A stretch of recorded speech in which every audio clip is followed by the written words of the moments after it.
এই মিয়া, এই কি নিয়ে এত চিন্তা ভাবনা? কি এত হতাশ, এত আপসেট, এত ফেসবুকে স্যাড পোস্ট? কি সমস্যা তোমার? কতটুক জীবন মিয়া? এই যে এইটুক জীবনে তুমি হতাশ, জীবন ভাল লাগে না, মইরা যাইতে মন চায়? বুঝলাম না সমস্যা মিয়া। সামনে তো তোমার আরো পুরো একটা জীবন পইরা রইছে। এইটুক জীবনে হতাশ হইলে হইব? কি নিয়ে এত হতাশ? পকেটে টাকা পয়সা নাই? হ্যাঁ, বন্ধু বান্ধব কোনো জায়গায় ঘুরতে গেলে ডাক দেয় না? হতাশ? বুঝলাম না। সামনে তোমার ঘুরে দাঁড়ানোর অনেক সুযোগ। হতাশ হয়ে বইসা থাইকা, মন খারাপ করে থাইকা কি লাভ?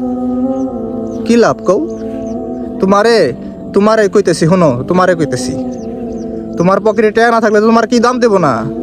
আর তুমি পকেটে টাকা না থাইকা ফেসবুকে স্যাড পোস্ট করবা, আর এইগুলা দেখা মনে করছো যে তোমার জীবন পরিবর্তন হয়ে যাবে? এত সোজা? হ্যাঁ, কি কও মিয়া? কষ্ট করো, ওই হতাশ হয়ে বইসা না থাইকা, ওই আপসেট হয়ে বইসা না থাইকা কষ্ট করো, কাজ করো, যে কোনো কাজ পারো করো। তুমি বন্ধু বান্ধব তোমার ডাক দেয় নাই মিয়া, তোমার গার্লফ্রেন্ড তোমার ছাইরা চলে গেছে, এই নিয়ে হতাশ হয়ে বসে রইছো। আর মিয়া, তুমি না পুরুষ মানুষ? ভুলে গেছো গা?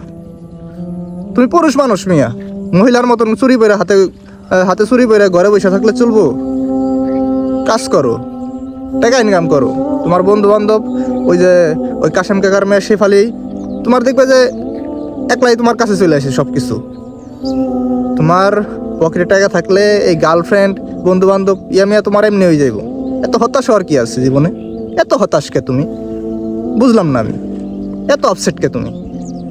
এত চিন্তা ভাবনা কিসের এত মিয়া চিন্তা ভাবনা? কি নিয়ে এত চিন্তা ভাবনা? হ্যাঁ, তোমার তো জীবন সামনে আরো অনেক পড়ে রয়েছে, এখনই হতাশ হইলে চলবো? হ্যাঁ,